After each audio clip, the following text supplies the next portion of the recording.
দুনিয়ার টেনশন এবং পরকালের টেনশন সব দূর হয়ে যাবে যদি কেউ বেশি বেশি দরুদ পাঠ করে। এটা হাদিস থেকে বললাম। আর গুনাহ, আমলনামায় যে গুনাহগুলো আছে এগুলো মিটে যাবে যদি কেউ বেশি বেশি দরুদ পাঠ করে। এখন বলেন তো দেখি, সারা বিশ্বের মধ্যে কোন ভাষাটা সবচেয়ে বেশি বুঝে মানুষ? ইংরেজি। ঠিক বলছেন। কোন ভাষা সবচেয়ে বেশি বুঝে? এখন কি হজের খুতবাটা ইংরেজিতে দেওয়া লাগবে?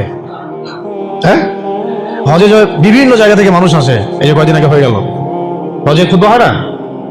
এখন যেহেতু সব ইন্টারন্যাশনাল ভাষা হচ্ছে ইংরেজি, তেমন কি হজের খুতবাটা ইংরেজিতে দেওয়া লাগবে? খুতবা আরবিতেই। খুতবা কিসে? আরবিতেই। ওটা বোঝা আমার দায়িত্ব, আমাকে বুঝতে হবে। বোঝার জন্য আমাকে যদি আরবি শিখতে হয়, শিখতে হবে। এইভাবে ইসলামী খেলাফত যখন কায়েম ছিল তখন আরবি সারা বিশ্বে ছড়িয়ে পড়েছিল। তখন সবাই মোটামুটি আরবি ভাষা বুঝতো। যখন থেকে খেলাফত চলে গেছে, জাতীয়তাবাদ চলে আসছে, আর কয়েকটা তন্ত্রমন্ত্র, ওগুলো নিয়ে পরে কথা বলছি, এগুলো যতদিন আমাদের পর্যন্ত মানে মাথাটা খেয়ে ফেলছে আর কি আমাদের, তখন আরবিটাও আস্তে আস্তে শিক্ষা ব্যবস্থা থেকে উঠে গেছে। এখন আপনি এটা ঐচ্ছিক হয়ে গেছে, আগে বাধ্যতামূলক ছিল। তো খুতবা শুনবেন, খুতবা শোনার পরে খুতবা চলাকালীন কাউকে ডিস্টার্ব করা যাবে না। ডিস্টার্ব করা যাবে না বলতে, কেউ যদি পাশে কথাও বলে তাকে এটাও বলা যাবে না চুপ করো, এটাও বলা যাবে না, উচিত না। সাহাবেরা যদি এমন কেউ একটু একটু বাচ্চা যদি দৌড়াদৌড়ি করতো, তাহলে ছোট ছোট এরকম পাথর রাখতেন সামনে, ওইটা দিয়ে ঢিল দিয়ে সতর্ক করতেন, খুতবা হচ্ছে বসো। মুখ দিয়ে বলতেন না যে বসো। মানে এইভাবে তারা খুতবা শুনতেন। এই কারণেই তো কথাগুলো কলিজা পর্যন্ত পৌঁছাতো এবং সেটা আমলে আসতো। আলহামদুলিল্লাহ। আরেকটা হলো, ইমামের কাছাকাছি বসলাম, খুতবা শুনলাম এবং নামাজ শেষ করলাম ইমামের সাথে, তাহলে ফজিলত হচ্ছে প্রত্যেক কদমের বিনিময়ে 1 বছরের নফল নামাজ, 1 বছরের নফল রোজা নেকি হবে ইনশাআল্লাহ। এটা হলো জুমার দিনের প্রথম কাজ। আরেকটা কাজ বললাম, দরুদ বেশি বেশি পাঠ করা। ফজিলত তো আপনারা জানেনই, আমি কয়েকটা বলে দিলাম। একটা হলো, যদি টেনশন ফ্রি লাইফ লিড করতে চান তাহলে দরুদ, আর যদি চান আপনি আমার গুনাহ মাফ হয়ে যাক তাহলে দরুদ, বেশি বেশি দরুদ। এমনকি যদি আপনি চান যে আপনার দোয়া বেশি বেশি কবুল হোক, তাহলেও দরুদ। মনে করেন আমি তাওহীদপন্থী, সুন্নাহর অনুসারী, হালাল খাই, দোয়াও করছি, জায়েজ দোয়া, এই দোয়াটাও আসমানে ঝুলে থাকবে। এই দোয়াটা কোথায় ঝুলে থাকবে? আসমানে ঝুলে থাকবে। এটা রবের কবুলিয়াত পাওয়ার জন্য যে মাধ্যম, সেটা হলো দরুদ। দরুদ পড়বেন, এটা উঠে যাবে ইনশাআল্লাহ। যেই নবীর এত বড় শান, এত বড় মর্যাদা, সেই নবীকে আজকে বাংলাদেশের মাটিতে কিভাবে কটূক্তি করা হচ্ছে, খেয়াল করছেন এগুলো? সূরা কাহাফ কোনোভাবেই ছাড়বেন না, এটা আমি মানে জোর দিয়ে এই কারণে বলছি। সূরা কাহাফ যারা নিয়মিত পড়ে, অন্তত প্রত্যেক জুমায় পড়ে, তাদের কলবের চোখ খুলে যাবে। কলবের চোখ না খুললে আপনি বাস্তবতা বুঝতে পারবেন না। কোনটা হক, কোনটা বাতিল, কোনটা ন্যায়, কোনটা অন্যায়, কোনটা সহি, কোনটা গলত, ঠিক আছে? কোনটা ন্যায়, কোনটা অন্যায়, কোনটা জুলুম, কোনটা ঈমান, কোনটা কুফর, এই যে পার্থক্য, তাওহীদ শিরক, আসলে এই সত্য কোনটা, মিথ্যা কোনটা, এই যে গোলক ধাঁধা এখন চলতেছে সারা বিশ্ব জুড়ে, এইটা আপনি ভিতরের চোখ ছাড়া দেখতে পারবেন না। বাইরের চোখ দিয়ে দেখলে অনেক কিছুই অনেক রকম মনে হবে, কিন্তু আসলে বাস্তবতা এমন না। বাইরের চোখ দিয়ে দেখলে অনেক কিছুই মনে হবে খুব ভালো, আসলে ওটার ভিতরে কুফরি আছে। বাইরের চোখ দিয়ে দেখলে মনে হবে খুব সুন্দর, আসলে ওর মধ্যে শিরক আছে। এই যে অন্তর্দৃষ্টি, আমরা একটা কথা বলি, হিকমা আল বাসীরা, প্রজ্ঞা, বাংলা ভাষায় বলে কি প্রজ্ঞা, দূরদর্শিতা, বাংলা ভাষায় বলে দূরদর্শিতা, এটা হাসিল হবে সূরা কাহাফ তেলাওয়াত করলে।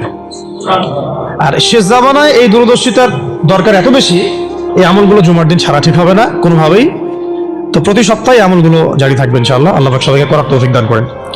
তো আজকে আমি লম্বা আলোচনা করার সময় পাচ্ছি না, ইনশাআল্লাহ আপনাদের সাথে আবার দেখা হবে ইনশাআল্লাহ। কোনো একদিন দিনের বেলা এসে লম্বা সময় দেওয়ার চেষ্টা করবো ইনশাআল্লাহ। তো আজকে আমি জাস্ট একটা সূরা নিয়ে কথা বলতে যাচ্ছি আপনাদের সাথে, শুধু একটা ছোট্ট সূরা। ইনশাআল্লাহ অন্য কোনো দিন আরো বিষয়ভিত্তিক আলোচনা হবে। এই সূরাটা হচ্ছে সূরা কাফিরুন। কোন সূরা? সূরা কাফির। সবাই জানি না সূরাটা? কিছু বিষয় আছে এই সূরার মধ্যে যেগুলো আমরা অনেকে জানি কিন্তু বুঝতে পারছি না। ওইটা বোঝানোর জন্য আমি একটু পুরাতন আলোচনা নতুন করে করার চেষ্টা করছি আর কি। তার আগে একটা ফজিলত বলি, যে সূরা কাফিরুন যে ব্যক্তি রাতের বেলা তেলাওয়াত করবে, ঘুমানোর আগে তেলাওয়াত করবে আর কি, আল্লাহ রাব্বুল আলামিন তাকে শিরকের পাপ থেকে হেফাজত করবেন। মনে রাখবেন যে জাহান্নামে যাবে সবচেয়ে বেশি মানুষ শিরকের পাপের কারণে। কোন পাপের কারণে? শিরকের পাপের কারণে। এবং শিরকের পাপ এমন পাপ, যেই পাপটা আল্লাহ রাব্বুল আলামিন ক্ষমা করেন না, ওই অবস্থায় মারা গেলে ক্ষমা করেন না। কিন্তু তওবা করলে, জীবদ্দশায় তওবা করলে ইনশাল্লাহ মাফ হতে পারে, অবশ্যই হতে পারে। কিন্তু ওই শিরকের পাপ নিয়ে কেউ যদি মারা যায়, আল্লাহ রাব্বুল আলামিন এই পাপটাকে ক্ষমা করবেন না।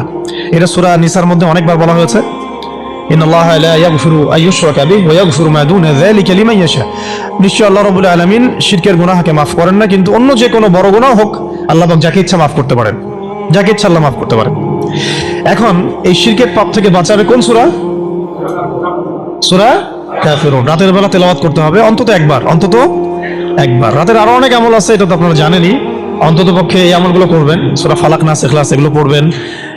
শেষ রাতে মোনাজাত করবেন, 2 রাকাত নফল হলেও পড়ার চেষ্টা করবেন। আল্লাহ পাক সবাইকে তৌফিক দান করেন। আর ঘুমানোর আগে সূরা বাকারার শেষে 2টা আয়াত পড়বেন বা 3টা আয়াত পড়বেন। সারা রাতের ইবাদতের নেকি হয়ে যাবে ইনশাআল্লাহ। 33 বার সুবহানাল্লাহ পড়বেন, 33 বার আলহামদুলিল্লাহ পড়বেন, 34 বার আল্লাহু আকবার পড়বেন। এছাড়াও তো আছে আল্লাহুম্মা বিইসমিকা আমুতু আহইয়া। এছাড়াও আরো অনেক দোয়া আছে, কয়েকটা বললাম। সূরা মুলক তেলাওয়াত করতে পারেন যদি সময় হয়, এবং করা উচিত, কারণ সূরা মুলকের তেলাওয়াত কবরের আযাব থেকে বাঁচাবে ইনশাআল্লাহ। এগুলো আমল করবেন। আমলটা বাড়ানোর চেষ্টা করতে হবে এই কারণে যে যার আমল বেশি তার মধ্যে নূর বেশি, আল্লাহ পাকের মারিফত বেশি, তার মধ্যে দ্বীনের ফিকিরও বেশি থাকবে, এবং তার দোয়াও বেশি কবুল হবে ইনশাআল্লাহ। সে আল্লাহকে পাবে, কাছে পাবে। আমল ভালো হলে আখলাক ভালো হবে, আখলাক ভালো হলে তার দ্বারা সমাজ উপকৃত হবে। এবং আমরা খেয়াল করে দেখেছি সিরাতের কিতাবগুলোতে সাহাবায়ে কেরাম জিহাদের মাঠেও মেসওয়াক ছাড়তেন না, জিহাদের মাঠেও মেসওয়াক ছাড়তেন না। মানে আমলে তারা গুরুত্ব দিতেন, খুব বেশি আমলের প্রতিযোগিতা করতেন, কে কত বেশি আমল করতে পারে। একজন সাহাবী খুঁটির সাথে নিজেকে বেঁধে রাখছিলেন, যে ঘুম আসে, নামাজ পড়তে পড়তে ঘুম আসে, খুঁটির মধ্যে বেঁধে রেখেছেন নিজেকে, ঘুমে পড়ে না যান। তো পরে নবী সাল্লাল্লাহু আলাইহি ওয়াসাল্লাম বললেন যে এত মানে অতিরিক্ত কষ্ট না করতে বললেন। আল্লাহ পাক তো সবসময় তোমার ইবাদত কবুল করতে পারেন, নিজের উপর ইহসান করো, নিজের শরীরের হক আদায় করো। একজন সাহাবী এমন আমল শুরু করেছিলেন যে স্ত্রীর প্রতি তাকানোই বন্ধ করে দিয়েছেন এক সময়, হ্যাঁ তাই না? পরে স্ত্রী এসে অভিযোগ করছে, আমাকে তো আমার স্বামী দেখেই না। তখন নবী সাল্লাল্লাহু আলাইহি ওয়াসাল্লাম ডেকে বললেন যে দেখো, স্ত্রীর হক আছে তোমার উপরে, তার হক আদায় করো, সেটাও সুন্নাত, এটাও ইবাদত। তো এইভাবে সাহাবায়েরা আমলের প্রতিযোগিতা করতে। তো আমাদেরকে আমলের মধ্যে ব্যালেন্স করতে হবে, আমলে ব্যালেন্স করতে হবে, মানে একদিকে ঝুঁকে যাওয়া না, সব আমলগুলো যেন আমার আমলের মধ্যে থাকে, এটা ব্যালেন্স করতে হবে। শুধু তসবিহ দানা নিয়ে পড়ে থাকবো, জিহাদের কথা বলবো না, এটাও আবার না। আবার শুধু জিহাদের কথাই বলবো, দিন কায়েমের কথাই বলবো, নিজের ইবাদত আমল ঠিক থাকবে না, এমনও না। মানে সবকিছু ব্যালেন্স থাকতে হবে, আকীদা, আমল, সুন্নাহর ইত্তেবা সব ব্যালেন্স থাকবে ইনশাআল্লাহ। সবচেয়ে জরুরি 2টা বিষয়ে আমরা মাথায় রাখবো, একটা হলো ইবাদত, একটা হচ্ছে দিন কায়েম। একটা হলো ইবাদত, একটা হলো দিন কায়েম। ইবাদত তো ব্যক্তিগত ব্যাপার, এটা জীবনের প্রত্যেকটা ক্ষেত্রে ইবাদত থাকবে। আর দিন কায়েম করতে হবে জীবনের প্রতিটা ক্ষেত্রেই, শুধুমাত্র ব্যক্তিগত জীবনে, ইবাদত বন্দেগীর জীবনে না, আমার অর্থনীতি, ব্যবসা বাণিজ্য, আমার সংস্কৃতি, শিক্ষা এবং রাজনীতির মধ্যেও আল্লাহ পাক তৌফিক এনায়েত করেন। তো এখন যেটা বলতে চাচ্ছিলাম যে একদিন আপনারা তো সিরাত মোটামুটি পড়েছেন, সিরাত মানে রাসূল সাল্লাল্লাহু আলাইহি ওয়াসাল্লামের জীবনী, তো মোটামুটি পড়েছেন আমি আশা করি। যদি না পড়ে থাকেন অবশ্যই পড়বেন, ঠিক আছে? প্রথমে শুরু করবেন তো কোরআন তেলাওয়াত থেকে। কোরআন তেলাওয়াত শিখতে শিখতে সিরাতটা পড়ে ফেলবেন। সিরাতটা আগে পড়া থাকলে আপনি কোরআন হাদিসের অর্থ যখন পড়তে শুরু করবেন তখন বুঝতে পারবেন যে কোন আয়াত কোন প্রেক্ষাপটে, কোন হাদিস কোন প্রেক্ষাপটে নাজিল হয়েছে। আপনার মাথায় পুরো 23 বছরের একটা ফ্রেম থাকবে, এটা খুব জরুরি। তাহলে আপনি বুঝতে পারবেন যে কিভাবে দিন প্রতিষ্ঠা করতে হবে এবং কিভাবে নবী সাল্লাল্লাহু আলাইহি ওয়াসাল্লাম করেছেন, তার উপর দিয়ে কি অতিবাহিত হয়েছে, সাহাবীদের উপর দিয়ে কি অতিবাহিত হয়েছে, এটা আমাদের মাথায় থাকবে। এবং কোন প্রেক্ষাপটে তারা কিভাবে রিয়াক্ট করেছেন ওইটা আমাদের মাথায় থাকবে। সিরাতটা আমি পড়ার জন্য খুব বেশি জোর দেই। আরেকটা বিষয় বলতে চাই যে এই সিরাতের প্রথম যে 13 বছর এটা ছিল মাক্কি জীবন। কোন জীবন? মানে মক্কায় নবী সাল্লাল্লাহু আলাইহি ওয়াসাল্লাম দাওয়াত দিচ্ছেন। তো মক্কার পরিবেশটা কেমন? মক্কার পরিবেশটা হচ্ছে আবু জেহেলদের শাসন চলতেছে। কাদের শাসন? আবু জেহেলের শাসন চলছে, আবু লাহাবের শাসন চলছে, উতবা সাহেবা, এদের কর্তৃত্ব চলছে। আবার একই সাথে নবী সাল্লাল্লাহু আলাইহি ওয়াসাল্লাম তিনিও একটা সম্ভ্রান্ত বংশ থেকে আসছেন, সম্ভ্রান্ত গোত্র থেকে, বনু হাশিম থেকে। তো তার গোত্রের মর্যাদা অনেক বেশি, ঠিক আছে? আর এদিকে বনু মাখজুম, বনু এই তাইম, বনু আদি, আরো অনেক গোত্র আছে। তো তারাও কিন্তু মোটামুটি প্রভাবশালী। তো রাজনৈতিক যে ক্ষমতাটা, মক্কার রাজনৈতিক যে ক্ষমতাটা, এটা আছে ওই সময় আবু জেহেল, আবু লাহাব, উতবা সাহেবা এদের হাতে। এবং ওদের একটা পার্লামেন্ট ছিল, ওর নাম ছিল দারুন নাদওয়া। কি নাম ছিল? দারুন নাদওয়া। তারা আল্লাহকে বিশ্বাস করত, একটু ভালো করে বোঝার চেষ্টা করেন, তারা আল্লাহ পাককে বিশ্বাস করত, আল্লাহ বলে একজন আছে এটা তারা আকীদা ঠিক রাখতো।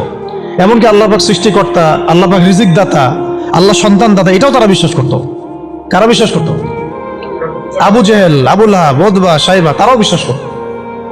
তাহলে কিসে বিশ্বাস করতো না? তারা তাওহীদে রুবুবিয়্যাত বিশ্বাস করতো, কিন্তু উলুহিয়াত, আসমা ও সিফাতে বিশ্বাস করতো না। মানে আল্লাহ পাকেরই যে বিধান মানতে হবে, আল্লাহ পাকেরই যে দাসত্ব করতে হবে এবং মৃত্যুর পর জবাবদিহিতা আছে, এই বিষয়গুলোতে তারা বিশ্বাসী ছিল না। এখন প্রথম 3 বছর নবী সাল্লাল্লাহু আলাইহি ওয়াসাল্লাম গোপনে দাওয়াত দিয়েছেন। কত বছর? প্রথম 3 বছর। আর চতুর্থ বছর থেকে প্রকাশ্যে দাওয়াত শুরু হয়েছে। মক্কার কত বছর মোট? 13 বছর। এই সময় তো ইসলামী রাষ্ট্র কায়েম হয় নাই, হয়েছে? দাওয়াত হয়েছে, খালি দাওয়াত। কোন পরিবেশে দাওয়াত বলবো? আবু জেহেলের যে রাজত্ব, ওর মধ্যে দাওয়াত হয়েছে। মনে করেন যে আপনি এখন আছেন মোদির রাজত্বে, মনে করেন, তো ওই রকম একটা পরিবেশে যদি ইসলাম আসে, ওইটা একটা মক্কার মিসাল হইতে পারে, যে ওইটা একটা মক্কার মতো পরিবেশ। ওইখানে আপনি দাওয়াত, সবাই অমুসলিম, সবাই মূর্তি পূজারী, সবাই মুশরিক, ওখানে আপনি ইসলামের দাওয়াত দিচ্ছেন। পরিস্থিতি কত কঠিন! কঠিন না সহজ? অনেক কঠিন। শুধু যে শিরক আছে তা না, ওই সমাজে সুদও আছে। কি আছে ওই সময়? সুদ আছে। ওই সমাজের মধ্যে জেনা আছে, ওই সময় ব্যভিচার আছে, ওই সময় মাদক দ্রব্য আছে, মেয়েদের অবমাননা আছে, কন্যা সন্তানের জীবন্ত দাফন করা হয়, তারপরে জুয়া আছে, মারামারি, হানাহানি, কাটাকাটি, গোত্রে গোত্রে দ্বন্দ্ব, এগুলো একটা সমাজের মধ্যে। একটু চিন্তা করেন, কল্পনা করেন, আপনার এই এলাকা কি এমন? আপনার এলাকা কি এমন না?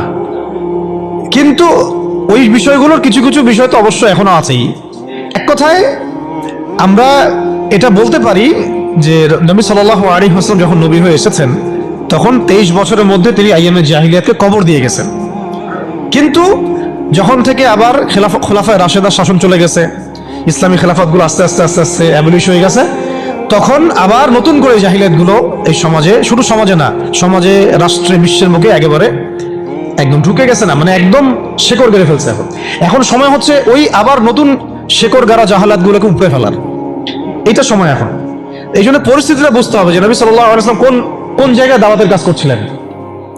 চোখ বন্ধ করে চিন্তা করেন যে একটা সমাজের মধ্যে খালি মূর্তি, সবাই মূর্তি পূজা করে, সবাই সুদ খায়, ধরেন সবাই, বেশিরভাগই দেখা যায় জেনা করে, মেয়েদের তেমন কোনো বৈবাহিক অধিকার নাই, সম্পত্তির অধিকার নাই, বাচ্চাকে কবর দিয়ে দিচ্ছে জীবন্ত, মদ খাচ্ছে মানুষ, জুয়া খেলতেছে, মারামারি করছে, ইত্যাদি ইত্যাদি ইত্যাদি। এরকম একটা অবস্থায় রাসূলুল্লাহ সাল্লাল্লাহু আলাইহি ওয়াসাল্লাম ইসলামের দাওয়াত দেওয়া শুরু করলেন।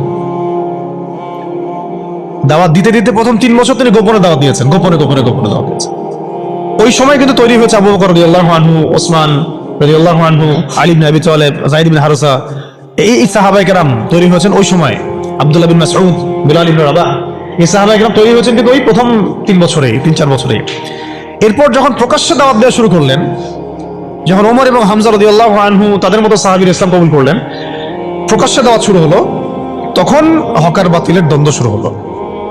মানে সত্য নিয়ে আপনি যখন মাঠে নামবেন, তখনই মিথ্যার সাথে দ্বন্দ্ব শুরু হবে। এটার নিয়ম, চিরায়ত নিয়ম। ব্যাস আবু জেহেল, আবু লাহাব, উতবা, শায়বা তো খেপে গেল। এখন এমন কোনো পথ পদ্ধতি নাই যেটা তারা অ্যাপ্লাই করে নাই।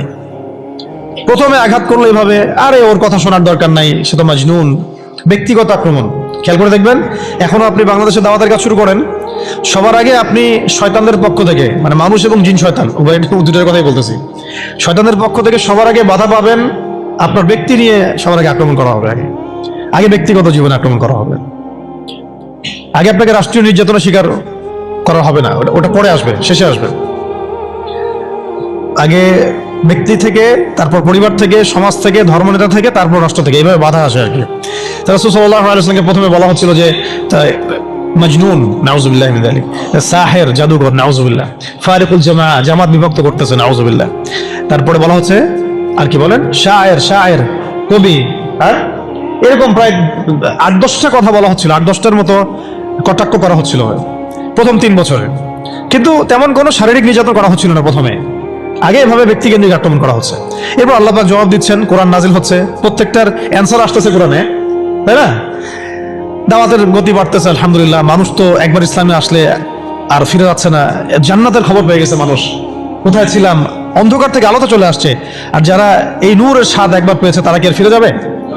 এখনো দেখেন অনেক বড় বড় পাপী মানুষ, আমরা নিজেও দেখেছি, নিজেরাও অনুভব করেছি, বহু বড় বড় পাপী মানুষ রাসূল সাল্লাল্লাহু আলাইহি ওয়াসাল্লামের রওজার সামনে গিয়ে সালাম দিয়েই একবার তওবা করে খাঁটি মুমিন হয়ে গেছে। বহু মানুষ আছে এমন, অনুভূতি কাজ করে ওখানে গেলে। একটা অনেক পাপী মানুষ ছিল, কাবাঘর ধরে যেই টাচ করছে কাবাঘরে চোখ দিয়ে দরদর করে পানি পড়া শুরু হয়েছে, সে তার লাইফকে সংশোধন করে নিয়েছে। আর সেখানে তো সাহাবীরা রাসূলের কাছে যাচ্ছেন, তার দরবারে বসছেন, হাতে হাত রেখে বায়াত করতেছেন, তাকে তার পা ধুয়ে দিচ্ছেন, তাকে ওযু করায় দিচ্ছেন, সারাদিন তারা রাসূল সাল্লাল্লাহু আলাইহি ওয়াসাল্লামের সাথেই আছে। কত বড় সৌভাগ্যের বিষয়।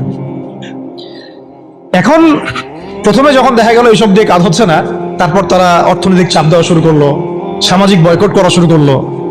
কারা কারা? আবু জাহেল, আবু লাহাব, উতবা, শাইবা। আমি কিন্তু এই কয়েকটা নাম বলছি, এটা কিন্তু শুধু নাম না, এটা একটা ক্যারেক্টার, চরিত্র। আজকের বিশ্ব আবু জাহেল আছে, আবু লাহাব আছে, উতবা, শাইবারা আছে না? সেম পদ্ধতি তারাও কিন্তু অবলম্বন করতেছে ইসলামকে দমন করার জন্য। সেম সেম, এটা মিলাই নেবেন আপনারা সিরাত থেকে। এবার শুনেন, অর্থনৈতিক চাপ দিয়ে কোনো কাজ হচ্ছে না, ব্যক্তিগত আক্রমণ করে কাজ হচ্ছে না, শারীরিক নির্যাতন করেও কাজ হচ্ছে না। সাহাবীদেরকে মেরে ফেলা হচ্ছে, সুমাইয়া রাদিয়াল্লাহু আনহাকে মেরে ফেলা হয়েছে না, শহীদ করা হয়েছে। তারপরে ইয়াসির রাদিয়াল্লাহু আনহুকে শহীদ করা হয়েছে মক্কায়। এরকম সাহাবীদেরকে নির্মম নির্যাতন করা হচ্ছে। বেলাল রাদিয়াল্লাহু আনহুকে পিটানো হচ্ছে, উসমান রাদিয়াল্লাহু আনহুকে পর্যন্ত মারা হয়েছে, আবু বকর রাদিয়াল্লাহু আনহুকে উতবা মেরেছে একদিন লাআনাহুল্লাহ। এখন শারীরিক নির্যাতন করে কোনো কাজ হচ্ছে না, ঈমান থেকে সরানো যাচ্ছে না, অর্থনৈতিক বয়কট করে কাজ হচ্ছে না। 3 বছর বয়কট করে দিল বনু হাশেমকে, মনে আছে আপনাদের? গাছের ছালপাতা খেয়ে তারা থাকলেন শিয়াবে আবু তলেবে।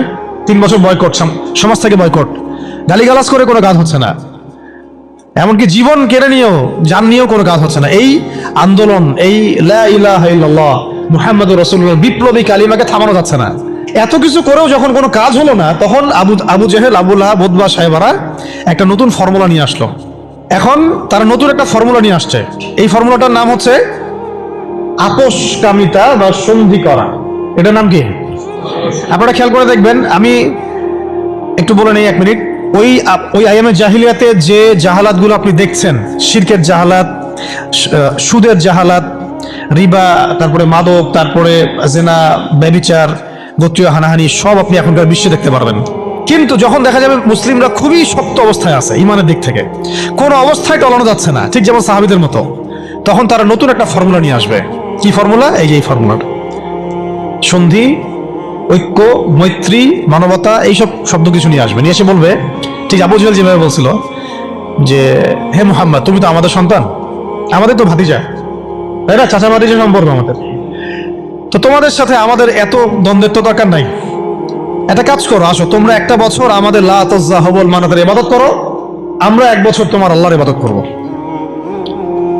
একটা হচ্ছে শাতেম, যে আল্লাহ রাসূলকে গালি দেয়, আর একটা হচ্ছে সে নিজেকে নবী দাবি করে। কে বড় পাপী? দুটা তো পাপী, অবশ্যই দুটাই তো পাপী, দুটাই মুরতাদ, দুটাই হত্যাযোগ্য অপরাধ করছে। কিন্তু একজন বলছে যে আমি নিজেই নবী, আর একজন নিজেকে নবী দাবি করে নাই, বলছে মুহাম্মদ নাউজুবিল্লাহ, সে নাউজুবিল্লাহ একটা কথা বলে ফেলছে, নাউজুবিল্লাহ মিন যালিক, আমরা বলতে পারবো না। এখন কথা হচ্ছে, দুজনেই কিন্তু শাতেম, দুজনেই কিন্তু মুরতাদ, উভয়কেই হত্যা, ইসলামী ফিকহে এটাই আছে। কিন্তু এর মধ্যে বড় পাপীটাকে, যে নিজেকে, তো ওই যে খাচ্ছেন গ্রাম অঞ্চলের মানুষ, সহজ সরল মানুষ, এগুলো বুঝতেও পারছে না যে কোন ফাঁদে পড়ে গেছে মানুষ। আল্লাহ আমাদেরকে বোঝার তৌফিক দান করেন। আর তারা এই নীরবে তাদের শিকড়টাকে শক্ত করেছে, অর্থনৈতিক ভিত্তি শক্ত করেছে, তাদের জনবল বাড়াইছে, বিভিন্ন জায়গায় তারা জায়গাটাকে কিনে ফেলছে। এমনও সাতক্ষীরার মধ্যে একটা আমরা গ্রামে গিয়েছিলাম, যেখানে ওদেরই সংখ্যা বেশি, মুসলমানদেরকে তারা ওই দোকান ভাড়া দিচ্ছে। আমরা তো আসি ওই যে হাত বাঁধবো কোথায়, তাই না, এই যে এগুলো নিয়ে। আর এদিকে যে কি অবস্থা ভিতরে, যে মানে আমাদের কি অবস্থা, এটা বোঝার জন্য সূরা কাহাফ তেলাওয়াত করেন, তাহলে বুঝতে পারবেন ইনশাআল্লাহ। তা আমি বলছিলাম যে ওটা অন্য প্রসঙ্গ, এটা নিয়ে আপনারা খতমে নবুয়ত একটা বিভাগই আছে, মার্কাজুদ দাওয়ায় খতমে নবুয়ত বিভাগ আছে একটা। ওই খতমে নবুয়তের অনেক কিতাব, অনেক আর্টিকেলস সব ছাপানো হয়ে গেছে। এগুলো আপনারা পড়লেই বুঝতে পারবেন কত বড় ধোঁকাবাজি, কত বড় প্রতারণা। এটা নিয়ে ইনশাআল্লাহ আরেকদিন কথা বলবো। আল্লাহ পাক কি বলেছেন এই প্রস্তাবে পড়ে? আল্লাহ পাক বলেছেন, কুল, হে নবী আপনি বলেন, ইয়া আইয়ুহাল কাফিরুন, হে কাফেররা শুনো ভালো করে, লা আ'বুদু মা তা'বুদুন, আমি তার ইবাদত করি না যার ইবাদত তোমরা করো। আমি তার ইবাদত করি না যার ইবাদত তোমরা করো। ওয়ালা আনতুম আবিদুন মা আ'বুদ, তোমরা তার ইবাদতকারী নও যার ইবাদত আমি করি। ওয়ালা আনা আবিদুন মা আবাদতুম, এবং আমি তার ইবাদতকারী নই যার ইবাদত তোমরা করো। ওয়ালা আনতুম আবিদুনা মা আ'বুদ, এবং তোমরাও তার ইবাদতকারী হবে না যার ইবাদতকারী আমি। এখানে আয়াতকে রিপিট করা হয় নাই, বরং এটাকে একটাতে আপনার বর্তমান কালকে বোঝানো হয়েছে, একটাকে ভবিষ্যৎ বোঝানো হয়েছে। কিয়ামত পর্যন্ত মুসলমান মন্দিরে যাবে না, আর মন্দিরে যে যায় লোক সে এই মসজিদ আসবে না, আসলে ধর্ম চেঞ্জ করে আসতে হবে। লাকুম দীনুকুম ওয়ালিয়া দীন, তোমাদের দিন তোমাদের জন্য, আমার দিন আমার জন্য। তো এই জবাবটা আমরা এখনকার বিশ্বকে দিতে পারি নাই। ভালো করে খেয়াল করে দেখছেন, এভাবে সূরাগুলোকে মিলাতে হবে। ওরা এখন আপনাকে বলছে না সরাসরি যে আপনি ধর্ম চেঞ্জ করেন, আপনি অমুসলিম হয়ে যান, কাফের হয়ে যান, মুরতাদ হয়ে যান, এগুলো তারা বলবে না। তারা বরং বলবে আপনাকে আমাদের সুদটা নাও, আমাদের সংস্কৃতি নাও, আমাদের শিক্ষা ব্যবস্থা নাও, আমাদের রাজনৈতিক সিস্টেমগুলো নাও, আমাদের গণতন্ত্র নাও, আমাদের ধর্মনিরপেক্ষতাবাদ নাও, আমাদের কমিউনিজম নাও, আমাদের জাতীয়তাবাদ নাও। আর কি বলবেন? আমাদের সিকিউরিটি সিস্টেম নাও, আমাদের প্রযুক্তি নাও, আমাদের মিডিয়া নাও, এগুলো নাও। ধর্ম চেঞ্জ করার দরকার নাই, কাদিয়ানি হও, ইসাই মুসলিম হও, কিন্তু লা ইলাহা ইল্লাল্লাহ ওটাও পড়ো। এই যুগের লা তাযাহুবুল মানাতরা আরো বেশি ভয়ঙ্কর। এই যুগের আবু জাহেল, আবুল লাহাব, উতবা, সাইবারা আরো বেশি ভয়ঙ্কর ওই যুগের আবু জাহেল, আবুল লাহাবদের চাইতে। আর ওই যুগের সাহাবায়ে কেরাম যে ভাষায় উত্তর দিয়েছিলেন, এই যে কোরআনের ভাষায়, লাকুম দীনুকুম ওয়ালিয়া দীন, কিয়ামত পর্যন্ত না তোমরা আমাদের দিনের অনুসারী হবা, আর না আমরা তোমাদের দিনের অনুসারী হব।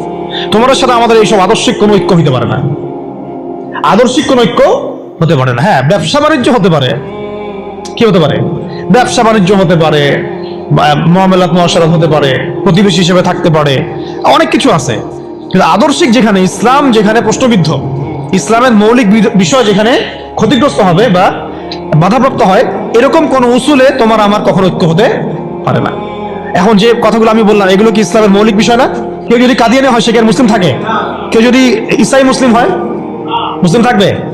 কেউ যদি চরম সুদখোর হয়, সে তো আল্লাহর সাথে যুদ্ধ করতেছে, রাসূলের সাথে যুদ্ধ করতেছে, সে কিভাবে মুসলিম হতে পারে? আমাদের ব্যক্তিগত জীবনের হেদায়েত কোরআন সুন্নাহে মওজুদ আছে, পারিবারিক হেদায়েত আছে, সামাজিক আছে, শিক্ষা ব্যবস্থার আছে, সংস্কৃতির আছে, রাষ্ট্রীয় এবং রাজনৈতিক হেদায়েতও আছে। আমাকে তোমার কাছ থেকে তন্ত্রমন্ত্র ধার করতে হবে না। এই বিষয়টা আমাদের খুব ভালো করে বুঝতে হবে, কোন ক্ষেত্রে কি হেদায়েত আছে, এটার জন্য আমাদেরকে পড়াশোনা করতে হবে, দেখতে হবে, জানতে হবে, খুঁজতে হবে, ওলামায়ে কেরামের সাথে মাশওয়ারা করতে হবে। আর কোনো জায়গায় যদি দেখেন যে কোনো আলেমও এগুলোতে প্রভাবিত হয়ে গেছে, তাহলে আপনি হকপন্থী আলেম খুঁজে বের করবেন। এইভাবে আমাদেরকে সামনের পথটা চলতে হবে। এই সূরার পর একটা সূরা আছে, কি নাম? সূরা নাসর। কোন সূরা? তাই না? সূরা নাসর না? শেষ করে দেই, একটু অনেক দেরি হয়ে গেছে। এখন যখন কোন প্রেক্ষাপটে সূরা কাফিরুন নাজিল হয়েছিল আপনাকে তো বলছি একবার, ওই রকম প্রেক্ষাপটে এই সূরা নাজিল হয়েছে। আর এখন তো আমরা আছি ইসলাম বান্ধব পরিবেশের মধ্যে। তাহলে আমরা কেন এই যুগের আবুল লাহাব, আবু জাহেল, উতবা, সাইবাদের এই তন্ত্রমন্ত্রগুলোর অনুসারী হব, ওদের ধোকায় পা দিব? যেখানে ওর ইসলামকে আক্রমণ করবে আমরা কেন সেখানে সায় দিব? অথচ মক্কার মতো অবস্থায় সাহাবায়ে কেরাম এইভাবে জবাব দিয়েছেন সূরা কাফিরুনের জবাবে।